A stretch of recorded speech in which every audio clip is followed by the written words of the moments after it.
या देवी सर्वभूतेषु मां स्कंदमाता रूपेण संस्थिता। नमस्तस्य नमस्तस्य नमस्तस्य नमो नमः। नमस्कार भक्तजनों। सिंहासनगता नित्यम पद्माश्रित करद्वया।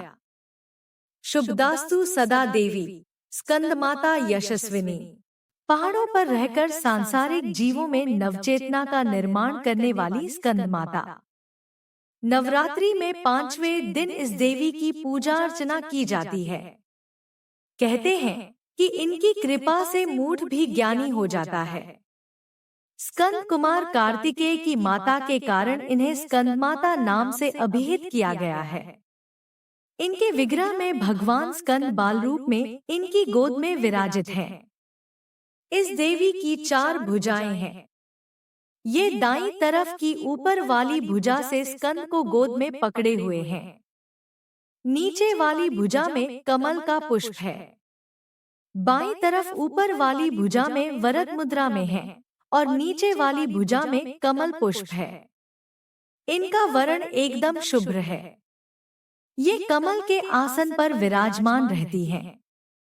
इसीलिए इन्हें पद्मासना भी कहा जाता है। सिंह इनका वाहन है। शास्त्रों में इनका काफी महत्व बताया गया है। इनकी उपासना से भक्त की सारी इच्छाएं पूरी हो जाती हैं। भक्त को मोक्ष मिलता है। सूर्यमंडल की अधिष्ठात्री देवी होने के कारण इनका उपासक अलौकिक तेज और कांतिमय हो जाता है। आता मन को एकाग्र रखकर और पवित्र रखकर इस देवी की आराधना करने वाले साधक या भक्त को भवसागर पार करने में कठिनाई नहीं आती है। उनकी पूजा से मोक्ष का मार्ग सुलभ होता है। यह देवी विद्वानों और सेवकों को पैदा करने वाली शक्ति है, यानी चेतना का निर्माण करने वाली। भवसागर को भी पार कराने वाली ऐसी महान माता माई स्कंद माता को बारंबार हम अपना शीश निमाते हैं। चलिए भक्तजनों, अब श्रवण करते हैं स्कंद माता की पौराणिक व्रत कथा का। सृष्टि के आरंभ से ही जब जब अधर्म का भार बढ़ा, तब तब ईश्वर ने स्वयं अवतार लेकर धर्म की स्थापना की। इसी क्रम में तारकासुर का जन्म हुआ, जिसने अपने तपोबल से देवताओं को भी भयभीत कर दिया था। तारकासुर एक अत्यंत पराक्रमी और दृढ़ संकल्पी असुर था। उसने अपने जीवन को तपस्या के लिए समर्पित कर दिया और कठोर साधना करने लगा। उसने अनेक वर्षों तक कठोर तप कर भगवान ब्रह्मा को प्रसन्न किया। उसकी साधना इतनी प्रबल थी कि समस्त देवगण भयभीत हो उठे। ब्रह्मा जी को विवश होकर उसके सामने प्रकट होना पड़ा। तब ब्रह्मा जी ने कहा, वत्स, मैं तुम्हारी तपस्या से अत्यंत प्रसन्न हूँ। वर मांगो। तारकासुर ने अत्यंत अहंकार के साथ कहा, हे ब्रह्मदेव, मुझे अमरत्व का वरदान दीजिए। ब्रह्मा जी ने शांत स्वर में कहा, वत्स, यह संभव नहीं। जो जन्म लेता है उसकी मृत्यु निश्चित है। यह सृष्टि का अटल नियम है। तुम कोई और वर मांगो। तब अत्यंत चतुर तारकासुर ने सोचा कि ऐसा वर मांगना चाहिए जिससे उसे अमरत्व के समान ही बल प्राप्त हो जाए। उसने कहा, हे ब्रह्मदेव, यदि अमरत्व संभव नहीं है तो मेरी मृत्यु केवल भगवान शिव के पुत्र के हाथों हो। ब्रह्मा जी ने तथास्तु कह दिया, परंतु तारकासुर की धारणा थी कि भगवान शिव कभी विवाह नहीं करेंगे और इस प्रकार वह अमर ही रहेगा। वरदान प्राप्त कर उसने अपने बल का दुरुपयोग करना आरंभ कर दिया। उसने देवताओं और ऋषियों को सताना शुरू कर दिया। उसका आतंक इस सीमा तक बढ़ गया कि स्वर्गलोक में भी भय व्याप्त हो गया। तब सभी देवता और ऋषिगण भगवान विष्णु के पास गए और उनसे रक्षा की प्रार्थना की। भगवान विष्णु ने कहा, यह कार्य केवल भगवान शिव ही कर सकते हैं। जब तक भगवान शिव का विवाह नहीं होगा और उनका पुत्र उत्पन्न नहीं होगा, तब तक तारकासुर का अंत असंभव है। अतः हमें देवी पार्वती को तपस्या हेतु प्रेरित करना होगा।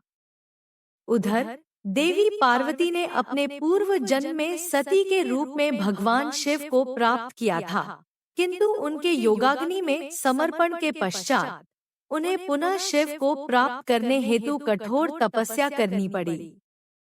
देवी पार्वती ने कठिन तप कर भगवान शिव को प्रसन्न किया।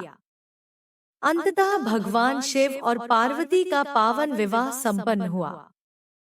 यह समस्त देवताओं के लिए एक विजय के समान था।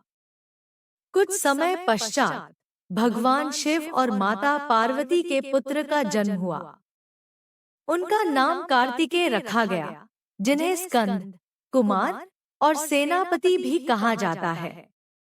जब कार्तिकेय युवा हुए, तब देवताओं ने उनसे तारकासुर का वध करने की प्रार्थना की।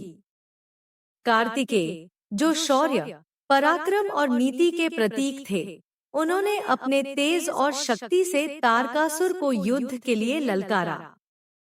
तारकासुर के पास अपार शक्ति थी, किंतु कार्तिकेय का तेज और रणकौशल अद्वितीय था। उन्होंने अपने दिव्य भाले से तारकासुर का अंत कर दिया और इस प्रकार समस्त लोगों को उसके अत्याचारों से मुक्ति दिलाई। इस विजय के बाद देवी पार्वती को स्कंदमाता के रूप में पूजा जाने लगा। स्कंदमाता, जो मां के रूप में अपने पुत्र को युद्ध के लिए भेजने का साहस रखती हैं, वे वात्सल्य और शक्ति की अद्भुत संगम है। यह कथा हमें यह सिखाती है कि जब भी कोई अहंकार और अधर्म की राह पर चलता है, तो उसे अपने विनाश का कारण स्वयं ही बनना पड़ता है। यह हमें भक्ति, निष्ठा और धर्म के मार्ग पर चलने की प्रेरणा भी देती है। चलिए भक्तजनों, श्रवण करते हैं माता रानी की एक और कथा का। क्यों माँ भगवती का नाम दुर्गा माँ पड़ा? सृष्टि के प्रारंभ से ही जब जब अधर्म का विस्तार हुआ, तब तब माँ भगवती ने विभिन्न रूप धारण कर धर्म की रक्षा की। ऐसी ही एक कथा है महादैत्य दुर्गमासुर के वध की, जिसने अपने अत्याचारों से संपूर्ण ब्रह्मांड को त्रस्त कर दिया था। दुर्गमासुर एक घोर तपस्वी और शक्तिशाली दैत्य था। उसने सहस्त्रों वर्षों तक कठोर तपस्या की और अपने तप के प्रभाव से ब्रह्मा जी को प्रसन्न कर लिया। जब ब्रह्मा जी उसके समक्ष प्रकट हुए, तब दुर्गमासुर ने ऐसा वरदान मांगा जिससे समस्त वेदों और यज्ञों की शक्ति उसी में समाहित हो जाए। ब्रह्मा जी के तथास्तु कहने के बाद उसके भीतर अग्निहोत्र, यज्ञ, मंत्रों और वेदों की शक्ति समाहित हो गई। परिणामस्वरूप धरती पर समस्त धार्मिक अनुष्ठान बंद हो गए, यज्ञों का प्रभाव समाप्त हो गया और ऋषिमुनियों की तपस्या विफल होने लगी। जैसे जैसे समय बीतता गया, दुर्गमासुर के अत्याचार बढ़ते गए। उसने स्वर्ग पर आक्रमण कर दिया और देवताओं को पराजित कर स्वर्ग पर अधिकार कर लिया। देवता असहाय होकर सृष्टि की रक्षक मां भगवती की शरण में पहुंचे। वे माता के श्री चरणों में गिरकर प्रार्थना करने लगे, हे मां, हम आपकी शरण में आए हैं। यह दैत्य संपूर्ण ब्रह्मांड को अराजकता की ओर धकेल रहा है। वेद और यज्ञों की शक्ति भी अब उसके अधीन है। अब केवल आप ही हमारी रक्षा कर सकती हैं। माँ भगवती ने करुणा से देवताओं की पुकार सुनी और उन्हें आश्वस्त किया कि वह स्वयं अवतार लेकर इस संकट को समाप्त करेंगी। तभी माता ने एक दिव्य रूप धारण किया। उनका शरीर तेज से प्रदीप्त हो उठा, उनकी हजारों भुजाएं प्रकट हुईं और वे 10 दिशाओं में अपनी आभा से व्याप्त हो गईं। उनके इस विकराल रूप को देख त्रिलोक कांप उठा। उनके नेत्रों से अग्नि के समान प्रचंड ज्वालाएं प्रकट होने लगी। यह माता का दुर्गा रूप था, जिसने देवताओं को आश्वासन दिया कि वे दैत्य का अंत करेंगी। इधर जब दुर्गमासुर ने मां भगवती के प्रकट होने की सूचना सुनी, तो उसने अपने असुरों की विशाल सेना के साथ माता पर आक्रमण कर दिया। उसके पास असंख्य दैत्य और मायावी शक्तियां थी। उसने चारों दिशाओं से माता पर अस्त्र शस्त्र बरसाने शुरू कर दिए, परंतु मां भगवती ने अपने दिव्य अस्त्रों से समस्त अस्त्रों को नष्ट कर दिया। उन्होंने अपने त्रिशूल, चक्र और गदा से असंख्य असुरों का संहार कर दिया। युद्ध कई दिनों तक चला, लेकिन जैसे जैसे युद्ध बढ़ता गया, दुर्गमासुर की शक्ति क्षीण होने लगी। अंततः जब दैत्य अत्यधिक क्रोधित होकर स्वयं युद्ध भूमि में आया, तब मां भगवती ने अपने चक्र से उसका सिर धड़ से अलग कर दिया। इस प्रकार दुर्गमासुर का वध हुआ और सृष्टि पुनः धर्ममय हो गई। वेदों की शक्ति पुनः मुक्त हो गई, यज्ञों की पुनः स्थापना हुई और ब्रह्मांड में शांति लौट आई। इस विजय के पश्चात समस्त देवताओं ने मां भगवती की स्तुति की और उन्हें दुर्गा के रूप में पूजने लगे, क्योंकि उन्होंने संसार को दुर्गम संकट से मुक्त किया था। तब से माता का नाम देवी दुर्गा पड़ गया। तभी से मां दुर्गा को संहार और शक्ति की देवी के रूप में पूजा जाता है। यह कथा हमें यह सिखाती है कि जब भी अधर्म अपनी चरम सीमा पर पहुंचता है, तब मां भगवती स्वयं अवतार लेकर धर्म की स्थापना करती हैं।